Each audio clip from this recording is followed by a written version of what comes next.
তিনি মানে অনুব্রত মণ্ডল ওরফে কেষ্ট মণ্ডল।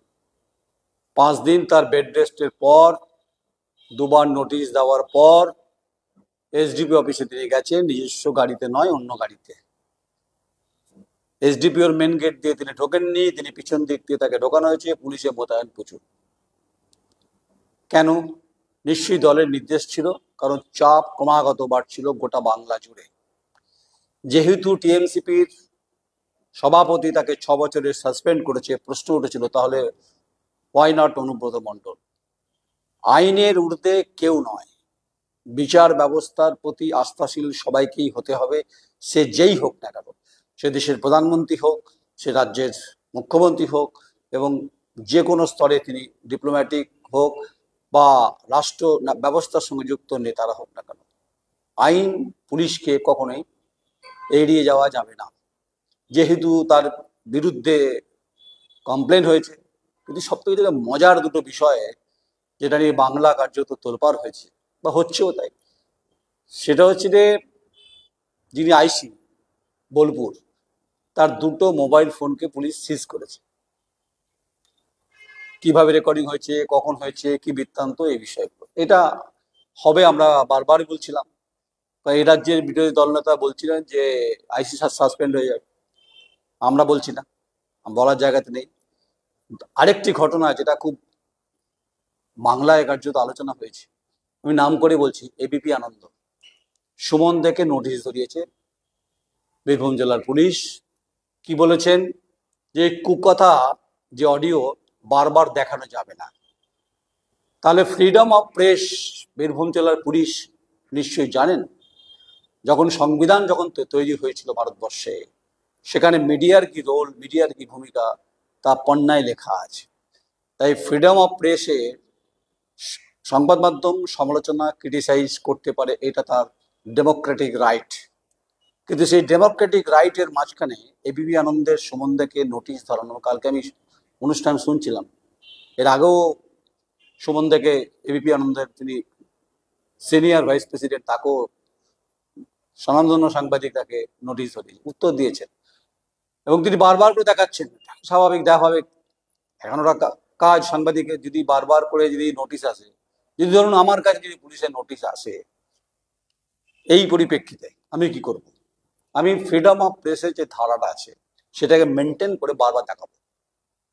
কারণ প্রথম আমি ভিডিও করিনি, আমি অডিও করিনি, আমি গালাগালি করিনি, আমি গালিগালাজ করিনি, এটা বাংলায় ঘুরেছে, ভাইরাল হয়েছে, সেটা আমি দেখিয়েছি। আমার দায় নেই, দায়িত্ব নেই। কিন্তু বীরভূম জেলার পুলিশের যারা কর্তা ব্যক্তি আছেন, তারা সংবিধানে যে ফ্রিডম অফ প্রেস যদি পড়ে থাকেন, এরকম কাঁচা কাজ অন্তত আপনারা করতেন না। আচ্ছা, আবার হয়তো প্রশ্ন উঠতে পারে যে বীরভূম জেলার পুলিশ বা রাজ্য পুলিশে যে আচ্ছা এবিপি আনন্দে হয়েছে, আপনি নয়নদায় দ্য কোয়েরি কেন বলছেন? সংবাদ মাধ্যমের যে বিষয়, সেটা গণতন্ত্রের ক্ষেত্রে একই জায়গায় দাঁড়িয়ে একই কথাই বলবে। এক একজনের এক একটা ফরম্যাট, এক একজনের ধারা মধ্য দিয়ে তাদের চলতে হয়। তাই সুমনদের ক্ষেত্রে যদি এই ফ্রিডম অফ প্রেসকে উপেক্ষা করে যদি এটা ধরানো যায়, তাহলে আমরাও কিন্তু কেউ ব্যতিক্রম নই, আমরাও বাদ যাব না।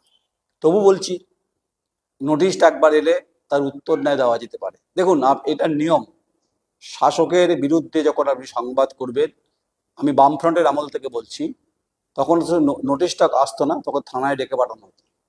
সে পরিবারের প্রতি একটা ব্যাপকভাবে হেনস্থা হতো। আমি বহু ঘটনার সাক্ষী।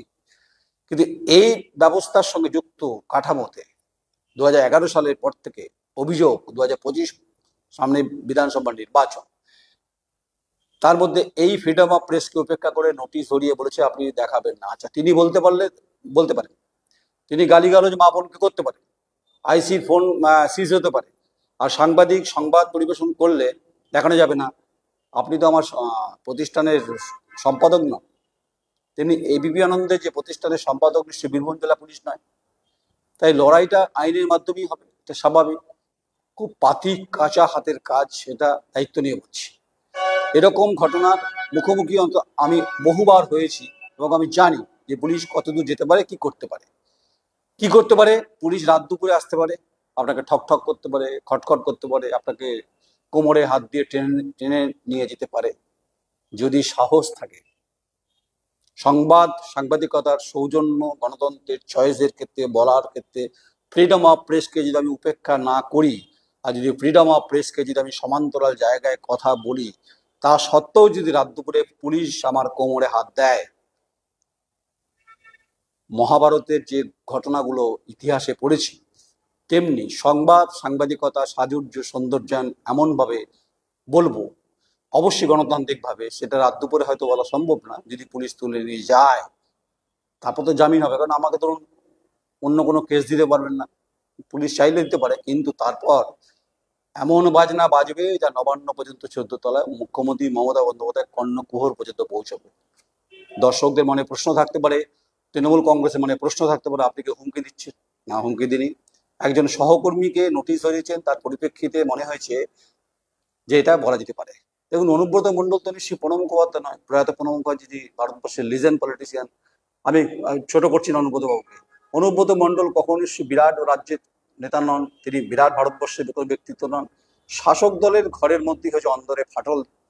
এ কারণে হচ্ছে যে যদি এটা না হয়, যদি ও না যায়, সারেন্ডার করেছে, গেছে, কি হবে সেটা পরের প্রশ্ন হবে। আমি আবার বলছি, আইন, আদালত, পুলিশের প্রতি আমার সম্মান যেমন থাকবে, তেমনি এটা যেন পুলিশ না ভেবে নেয় যে সব সাংবাদিক মুড়ি মুড়কি, এটা যেন কেউ ভেবে না নেয়। আমি নয়ন রায় দ্য কোয়েরি থেকে পরিষ্কার করে বলছি, সংবাদ যেখানে যেখানে ঘটবে সেখানে সাংবাদিকতার কৌলিন্য দেখাবো না, সৌন্দর্য দেখাবো। সে মজবুল দত্তপুকুর হতে পারে, বাজি বিস্ফোরণ, নজনের মৃত্যু হতে পারে, কখনো এগরা হতে পারে, যেখানে যেখানে ঘটেছে কল্যাণী হয়েছে, এবং মুর্শিদাবাদের ঘটনার পরিপ্রেক্ষিতে সংবাদ পরিবেশিত হয়েছে, আমরা করেছি সীমাবদ্ধ ক্ষমতার মধ্য দিয়ে। আমরা জম্মু কাশ্মীরের সংবাদ দেশের স্বার্থে করেছি, ফ্রিডম অফ প্রেসকে উপেক্ষা করে করিনি, কারণ সেই সময় ব্ল্যাক আউটের পর অনেক ঘটনা, মুভমেন্ট, সেনাবাহিনীর মুভমেন্ট দেখানো যায়নি, দেখানো উচিত ছিল না, আমরা দেখাইনি। আমি এই ঘটনা নিজের চোখে দেখেছি এবং আমি সংবাদ করেছি, তাই আমাকে এই সমস্ত আইন কানুনটা একটু কম শেখালেই ভালো হয়। যা তিনি হাজিরা দিয়েছেন, অবশেষে গেছেন। তিনি কেন গেছেন তিনি বলতে পারবেন, তাকে যেতেই হতো, কারণ ড্যামেজ কন্ট্রোল রিপেয়ারিং এর একটা ব্যাপার ছিল তৃণমূল কংগ্রেসের অন্দরে। ড্যামেজ কন্ট্রোলটা রিপেয়ারিং করার জন্য তাকে যেতেই হতো। তিনি ভেবেছিলেন আমি পার পেয়ে যাব। আবার বলছি, কেউ পার পায় না। আমি যদি কোনো অপরাধ করে থাকি, যে অপরাধ যদি আইনের মধ্যে পড়ে, আমি যদি কোথাও ভুল তথ্য পরিবেশন করি, আমি যদি ম্যানুফ্যাকচার করি, ডক্টরস ভিডিও বানাই, পুলিশ অবশ্যই আদালত ব্যবস্থা নিতে পারে। কিন্তু আমি যদি ফ্রিডম অফ প্রেসকে যদি একদম সমান্তরাল সৌন্দর্য বাস্তবের উপর দাঁড়িয়ে যদি কথা বলি, তারপরে যদি পুলিশ আমার বাড়িতে রাত দুপুরে ঠকঠক করে, যদি আমার সিসিটিভি নেই, তাহলে আমি আমার ভাষাটা গণতান্ত্রিকভাবে বুঝিয়ে দেবো যে সংবাদ ও সাংবাদিকতায় সবাই মুড়ি মুড়কি নয়, সবাই কিন্তু বিক্রি হয় না।